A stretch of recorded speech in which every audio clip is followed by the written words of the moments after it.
অনেকগুলো দিন বাপের বাড়িতে থেকে বাড়ি আসার পর সব গুছিয়ে টুছিয়ে একটুখানি রেস্ট নিয়ে এবার একটু শরীরচর্চায় মন দিয়েছিলাম আর কি, যেটা এখন আর নেই, তখনই ছিল। কারণ ওইখানে থাকতে আমি প্রত্যেকদিন হাঁটতে যেতাম, মানে মা জোর জবরদস্তি নিয়ে যেত। হাঁটতে গিয়ে খুব উপকারও হয়েছিল দেখে এবার এইখানেও হাঁটতে যাওয়া আরম্ভ করেছি। তবে এখন বর্ষাকাল, মানে এই ভিডিওটা বর্ষাকালের ভিডিও, এই ভিডিওটা শ্রাবণ মাসের একেবারে শেষের দিকের। হ্যাঁ, তো মোটামুটি হাঁটতে গেছি আমাদের এইখানে, মোটামুটি কিছুটা গেলেই একটা নদী আছে, তো এই নদী পর্যন্তই গিয়েছিলাম। আর এই যে নদীতে দেখুন পুরো ভর্তি জল, আমি তো গিয়ে মানে একেবারে অবাক হয়ে গেছি যে এত সুন্দর নদী। এইখানকে আমরা অনেকবারই পিকনিক করতে গেছি, কিন্তু নদীতে এত জল কোনোদিনও দেখিনি। আর এই বছর তো বর্ষাটাও খুব ভালো পড়েছিল, ভালো মানে অতিরিক্ত পড়ে গেছিলো। তো সেই কারণে নদীর মানে রূপ একেবারে অন্য রকম। প্রত্যেকবার আমরা গিয়ে দেখেছি নদীর যা রূপ, আর এই আজ এসে যা রূপ দেখলাম একেবারেই অন্য রকম, মানে চেনাই যাচ্ছে না যে সেই নদীটাই এই নদী। মানে এই নদীর যে ব্রিজটা আছে এইখানটায় আমি এসেছি, কারণ এটা হচ্ছে রাস্তার উপরে, আর নদী তো ভেতরের দিকে, যেটা নদীটা বয়ে গেছে।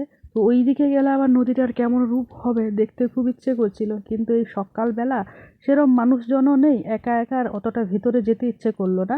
হয়তো মানুষজন আছে কম সম, ঠিক আছে, ওইদিকে মাঠটা আছে, সেই মাঠেও অনেক মানুষ আছে যারা ছুটাছুটি করছে। তো আমি আর গেলাম না, ভাবলাম এখন ওইদিকে যেতে গেলে দেরিও হয়ে যাবে, আর চারিদিকে তো কাদা প্যাচ প্যাচে।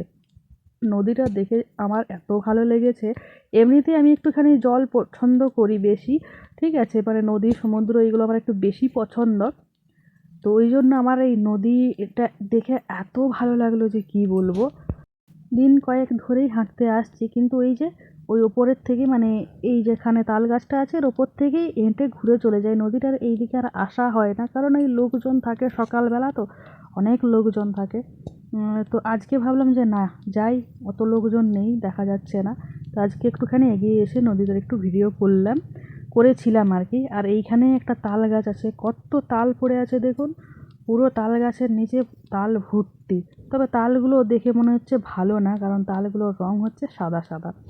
আর এইখানটা হচ্ছে এইখানটায় হেঁটে উঠতে উঠতে পুরো একদম ক্লান্ত হয়ে যায়। আর এই দেখুন এরা ছুটছে, এরা প্রত্যেকবার মানে ছুটে উঠছে, তারপর হেঁটে হেঁটে নামছে, আবার ছুটে উঠছে। আমি হাঁটতে হাঁটতেই তো এরা 3-4 পাক মানে রাউন্ড দিয়ে দিল। আর বর্ষাকালের এত জল চারিদিকে, খাল মানে বিল পুরো একদম টইটুম্বুর হয়ে গেছে। আমাদের ওই দিকে মানে আমাদের বাড়ির এই দিকটাতে তো পুরো ধান টান লাগানো কমপ্লিট, কিন্তু আমি হাঁটতে এসে দেখছি এই রাস্তার সাইডে যে জমিগুলো রয়েছে এই জমিগুলোতে কিন্তু ধান এখনো লাগানো হয়নি। এই রাস্তাটা দিয়েই হচ্ছে নদীতে যায়, ওই নদীর দিকে। এখানে একটা শিব মন্দিরও আছে, কিন্তু দেখলে না রাস্তাটার অবস্থা একেবারে কাদায় প্যাচপ্যাচানি অবস্থা, এইখানে দিয়ে গেলে আর রক্ষে নেই, কাদায় নির্ঘাত স্লিপ করে পড়বো। তো আর যাবার ইচ্ছেও ছিল না, গেলামও না। তো যাই হোক, এখন এবারে হাঁটা শুরু করেছি, হেঁটে হেঁটে এগিয়ে যাব। এই জায়গাটা না না আমার খুবই ভালো লাগে, কারণ এই জায়গাটার চারিদিকে সবুজ শান্ত পরিবেশ, পাখির ডাক। রাস্তা মেন রাস্তা ঠিকই, কিন্তু লোকজনের সেরকম একটা যাওয়া আসা নেই। এই সকালবেলা একটুখানি বেলা হয়ে গেলে বা বিকেলের দিকে খুবই লোকজনের যাওয়া আসা, কিন্তু এই সময়টা বেশ শান্ত শান্ত পরিবেশ, একা একা হাঁটছি, বেশ ভালো লাগে। এই দেখুন আরও একটা তাল গাছ, এই তালটা ভালো হবে, তবে এখনও মনে হচ্ছে তালটা পাকেনি, একদম কালো কুচকুচে বড় বড় তাল, ইয়াব বড় বড় সাইজের তাল। আমি এই সময়টায় বেশ হাঁটতে গিয়েছিলাম, অনেক দিন, মানে মাস দুয়েক মতো হাঁটতে গিয়েছিলাম, তালও নিয়ে এসেছিলাম। তাল তো সব পড়েছিল, এই দেখুন এই একটা গাছ। এখানে না প্রচুর পরিমাণে তালের গাছ, প্রচুর, মানে আপনি যেদিকে তাকাবেন তালের গাছ দেখতে পাবেন, সারি সারি দিয়ে দাঁড়িয়ে আছে। আর তালও খুব ভালো হয়, একদম কালো কুচকুচে ভেতরের, মানে তালের যে কাঠটা বা মাড়িটা একেবারে লাল হয়, আর সেই রকম স্বাদ আর গন্ধ। এই একটা রাস্তা, এই রাস্তাটা দিয়েও নদী নামা যায়, কিন্তু দেখছেন পুরো একদম ঝোপের ভেতরে। নদীটাও দেখা যাচ্ছে ওই দেখুন দূরে, এই দেখুন নদীর এই দিকটা দেখা যাচ্ছে। পুরো যতদূর যা দেখতে পাচ্ছে নদীটা পুরো একদম জলে টইটুম্বুর। এই সময় নদীতে স্নান করতে যা মজা হবে না, কিন্তু এই এত দূর স্নান করতে আসবেই বা কে, আর কার সাথেই বা আসবে। এই করে আর কি নদীতে স্নান করার ইচ্ছাটা মেরে এবার আমি আবারও পথ ধরলাম, বাড়ি ফেরার পথ। তাড়াতাড়ি করে ফিরতে হবে, কারণ এই রোদ উঠে গেলে এমন একটা অস্বস্তি লাগে, তখন আর হাঁটতে ইচ্ছা করে না।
দেখুন সকালবেলা এনারা এখন ধান লাগাতে এসেছে।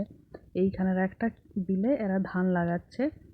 আমি হাঁটতে হাঁটতে দেখতে পেলাম এনারা এখন ধান লাগাতেছে একদম সকালবেলা। এখন হয়তো অর্ধেক মানুষ ঘুম থেকেই ওঠেনি।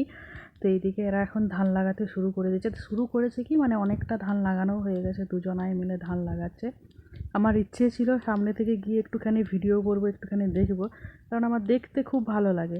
কিন্তু এই যে মানে অবস্থা রাস্তাঘাটের, যেতে আর ইচ্ছে করলো না। তাই টুকটুক করে দেখতে দেখতে দেখলাম যে মানে মাথার উপরে সূর্য অনেকটাই উঠে গেছে। তাই এবার ভিডিও করা বাদ দিয়ে জোরে জোরে হেঁটে বাড়ি ফিরে আসলাম। যখন আমি আমার বাপের বাড়ি গিয়েছিলাম মাঝখানে এসে তো একদিন খাঁচা কিনে কুটুকে নিয়ে গেছিলাম। আজকে যখন বাড়ি ফিরছি তো ওকে সঙ্গে করে নিয়ে আসছি। ইচ্ছে ছিল ওইখানেই ওকে রেখে আসবো, কিন্তু আর রেখে আসা হলো না। কারণ মানে রাখতে ইচ্ছে করলো না, কারণ মা বাবার তো মাঝে মধ্যেই শরীর টরীর খারাপ হয়ে যায়। ওদের যখন শরীর খারাপ হবে তখন একে একে দেখবে, বেচারা না খেতে পেয়ে থেকে যাবে, ওকে দেখার লোক থাকবে না। তাই সঙ্গে করে আবার ওকে ফেরত নিয়ে আসলাম। আর আসার সময় বাসেও মোটামুটি ও বেশ শান্তশিষ্টভাবেই ছিল। আর এইখানে এসে ওকে নামিয়ে দিয়েছি, দেখুন একটা বাচ্চা ওকে একদম মন দিয়ে দেখে যাচ্ছে। এর আগে কিন্তু খুব বৃষ্টি পড়েছে, সেই বৃষ্টিতে ও ভিজে ভিজে স্নান করেছে।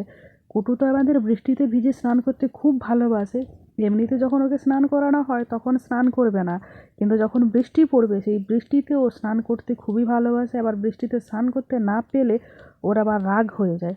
তো এইখানে এসেছি, আর এসে দাঁড়ানোর পরে প্রচণ্ড পরিমাণে বৃষ্টি পড়েছিল।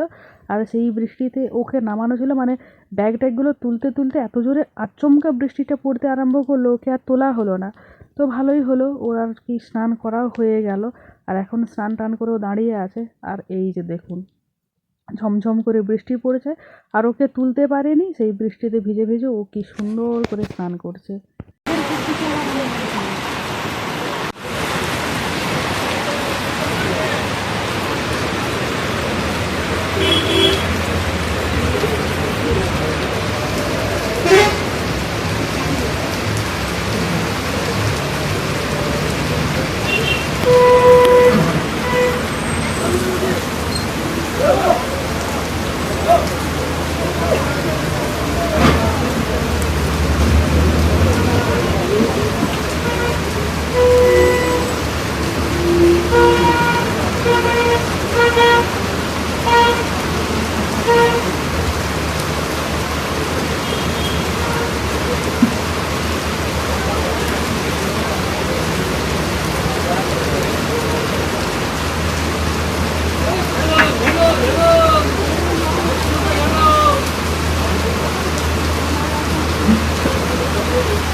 আর এই যে এইটা হচ্ছে যখন ও বাসে করে যাচ্ছে।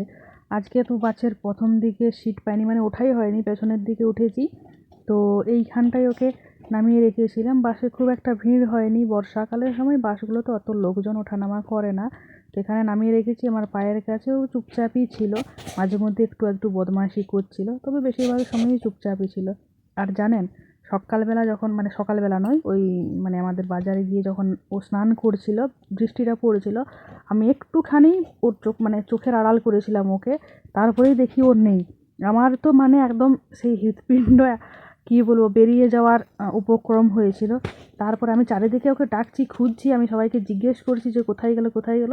সেই পাশের একজনকে ওকে নিয়ে নিয়েছিল, জানেন তো। মানে একটুর জন্য ওকে হারাতে হারাতে আমি রেখে এলাম। একজন আমাকে বললো যে ওই যে দেখো ওইখানে তুলে নিয়ে গেল। ছুটে গিয়ে আমি ওকে ছাড়িয়ে নিয়ে এসেছি। মানে চোখের পলকটা আমি একটুখানি অন্যদিকে সরিয়েছিলাম, পেছন দিকে ব্যাগগুলো ছিল তো অনেক মানুষ দাঁড়িয়েছিল। তো ব্যাগগুলো আমি জড়ো করে এক জায়গায় রাখলাম, ব্যাগটাকে বলি হারিয়ে না যায় এখন আবার। ওই করতে গিয়ে কুটু হারিয়ে গেছিলো। তো অনেক কষ্টে, মানে অনেক কষ্টে বা অনেক টেনশনে আমি ওকে খুঁজে পেয়েছি। যাই হোক, একজন আমাকে বলে দিল যে এই দেখো ওইখানে একজন তুলে নিয়ে গিয়ে রাখলো, ঠিক আছে। তো আমি মানে কি বলবো, আমার এত রাগও হচ্ছিল ওই মানুষটাকে, কি ভেবেছিল কি জানি। তো যাই হোক, ওর কাছ থেকে আবার ছাড়িয়ে নিয়ে এসেছি। তারপর আর কুটুকে আমার চোখের সামনে থেকে সরাইনি, পুরো একদম হাতে ধরে রেখেছিলাম। আর বাড়ি এনে আমার শান্তি হয়েছে।